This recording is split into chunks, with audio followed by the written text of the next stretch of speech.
Hi, good evening. My name is Warren Mailley-Smith. I'm a concert pianist from London, and welcome to St Mary le Strand. Beautiful small church right in the middle of the Strand in central London, and also home to a really exciting programme of concerts thanks to this beautiful new Steinway piano sitting just behind me. So every week I'm talking about a little selection of things in this short broadcast. We're covering some practice tips and just general things to do with playing the piano and performing and practicing, and also to just mentioning some of the events that are happening here. And I'm trying to also answer your questions. So at any point, if you have any questions about anything I'm saying or anything to do with playing the piano or practicing the piano or learning the instrument, or any composers, just please ask a question below and I'll be really pleased to answer it the following week. So this week, let's dive in with my practice tip of the week. So I thought last week we talked a little bit about some techniques for playing staccato, and it makes sense this week just to talk a little bit about the opposite of that, which is playing legato. And I think legato is also one of the first things that we learn to play on the piano. Of course, playing staccato is about playing very short, and legato is about playing very kind of long, smooth notes connected to each other without any gaps in the middle. But I think the whole thing about really playing legato on the piano is it's totally at odds with the instrument, because by design the piano really is a percussion instrument with strings. We make the sound, whichever way you look at it, is by hitting strings with hammers, which is of course a very percussive approach to making sound. Obviously the sound on the piano can last for a very long time, and that's something obviously that as the pianos have got better and better over the decades, that their ability to last longer and sustain has increased. But the bottom line is, even if it can last for a long time, it can never actually, the sound can never get louder. All it can ever do is die away and eventually disappear. It doesn't matter what we do, pressing our finger down on the key, after we've struck it, it's on the road to nowhere. It's disappearing. Compare that, on the other hand, with kind of any other instrument, any string instrument or wind instrument, and of course with those instruments, the player can do anything with a note after they played it. They can get louder, they can get quieter, and they can grow and do things with the sound. Of course, that's not in our capability when we play the piano. So playing legato is about creating this smooth connection between the notes. You can think of it as creating the effect of a singer with this continuous airflow, or an ongoing bow on the string of a violin whilst all these other notes occur. So I've got a few little tips about how we can work on and improve our legato when we play the piano. So I think it's absolutely crucial that when we want to play legato, that we're trying to create this effect with our fingers only, and not relying too much on using the pedal, the right hand pedal, the sustain pedal. So tempting to bridge over and notes that we want to make legato by kind of relying on our feet to do a lot of that work for us. And my recommendation is really to make sure that we're getting the most beautiful legato connection with our fingers as possible without using the pedal at all. So that often means really thinking carefully about the fingering that we're using, and often that might mean having to make finger substitutions on the keys to give us an extra hand up to where we want to go to. But the main point, without getting too technical, is just to really rely on your fingers to create that smooth effect as much as possible, and to strip out the pedal altogether in your practice. The second tip, and this is stating the obvious, is really to listen. Don't just rely on your fingers, but really, really listen to make sure that what you think you're doing, the effects that you're intending to get, is really the effect that you're actually creating. And it's one of the hardest things to do when we're playing the piano, because we've got so many things to think about, is actually taking the time to sit back and listen and really analyse the sound that you're making. So really to listen out for the legato that you're aiming to create.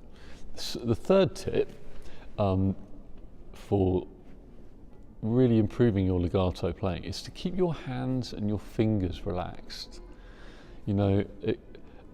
So often we're preoccupied with playing the right notes and not making any mistakes, and that in itself can often encourage a certain amount of tension in the muscles. But the more relaxed your hand, your wrist and the fingers are, the easier it is to kind of mould and manoeuvre your way across the keys smoothly. As soon as we have too much tension, it can actually cause little kind of more jarry movements, which again can interrupt the flow of our legato. So really make sure that the whole mechanism from your shoulders through your elbows all the way to your fingertips is free and relaxed when you're playing. And that's something that you can really work on, obviously by yourself, when you're feeling very relaxed and you've got lots of time to think about the physicality of what you're doing. I think fourth tip for the day, we could go on. Fourth tip for playing really good legato is just to treat the fingers in your hand like your feet when you're walking. So in other words, you always want to feel that you've got one foot on the ground.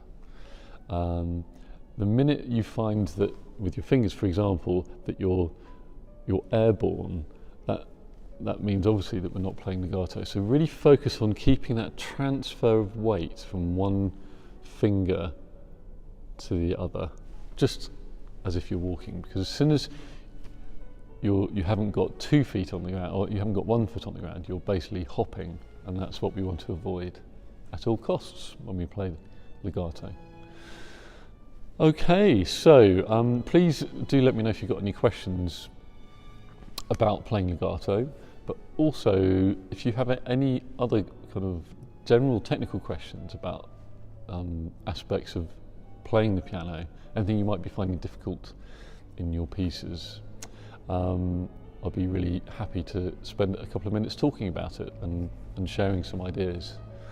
Okay, so just wanted to answer some of your questions. A couple of questions we've had in the last couple of weeks that I haven't really answered. So I'm going to try and whiz through this quickly. I had a question from John the other day about how, because we've talked a fair bit about memorising, but John had a very specific question about how do you memorise modern works, or works which don't necessarily fit more traditional classical harmony, for example. And again, this is a whole enormous subject. There's something about playing the piano, perhaps more than any other instrument, that often there's an expectation that we will play, when you go to a concert, that the pianist will play from memory. Anyway, and there's lots of really practical reasons why, if we can play from memory, if we can memorise, that actually it's advantageous. It will help us to give an even better performance, but it's definitely not written in stone that we have to. It all depends on essentially whether you'll give a better performance with the music or without the music. It's a great discipline to develop, and so in answer to your question, John, I think with modern, inverted commas, modern music, obviously that incorporates a lot of different types of works, but I think it's often genuinely harder to memorise when the harmonies and the melodies don't kind of follow our expectations or our instincts, our musical instincts. So my tip here is to dedicate kind of extra focus to the physical layout on the keys, and also the patterns that you find within the music, as well as the visual aspect of the score.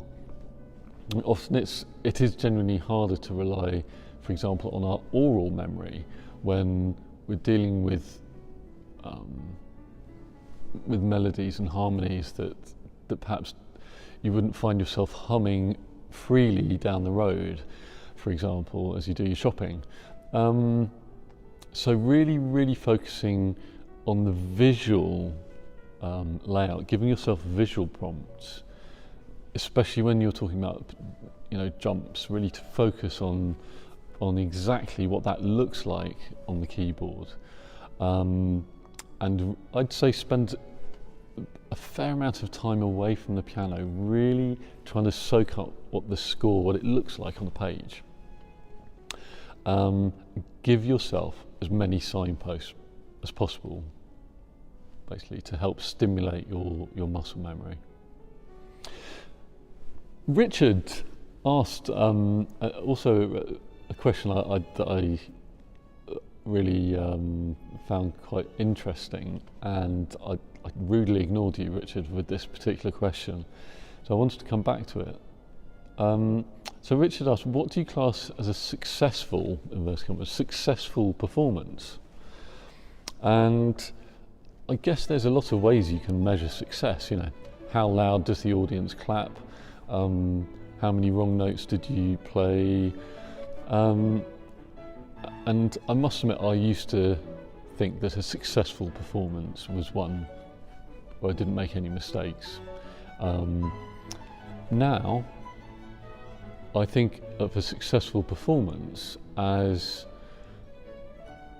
one where someone comes up to me afterwards and says that they were moved by the performance. I think personally that music is all about emotions, every possible type of emotions, and I think a performer's job is to kind of try and convey that emotion to the audience, or the feeling. And I think if we fail to do that in a performance, then the performance hasn't been successful. Final question, coming back to John. John has also asked which composers that I personally have struggled with. Well, to be even more specific, John, I would say that that Bach, but fugues by Bach have always been a particular challenge for me personally. I think not just because of the complexity of the music, but I suppose a crucial part of memorising for me is about spotting patterns and allowing those patterns just to kind of unlock part of the memory process. And of course in Bach fugues, every single bar or every single beat is different. So there's this process of unravelling the structure behind the music, as well as ingraining that muscle memory, which is certainly a lot more time consuming for me as a result. So yeah. So wanted to move on now just to talk about very quickly about some upcoming concerts. So this Friday at St Mary's Strand, the amazing violinist Mira Martin and pianist Can Arisoy are giving a beautiful duo recital starting at 6 p.m. and also a performance at 8 p.m.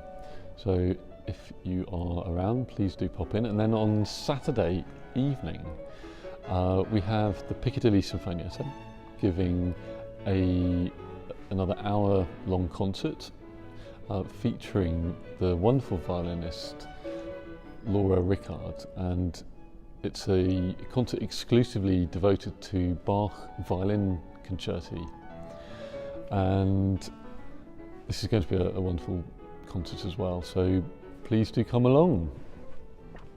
I'm actually going to be performing a couple of concerts, solo recitals on Friday and Saturday. I'm going to be in Cardiff at Llandaff Cathedral in Cardiff, Wales on Friday, and then on Saturday at St George's Hall, the incredible St George's Hall in Liverpool.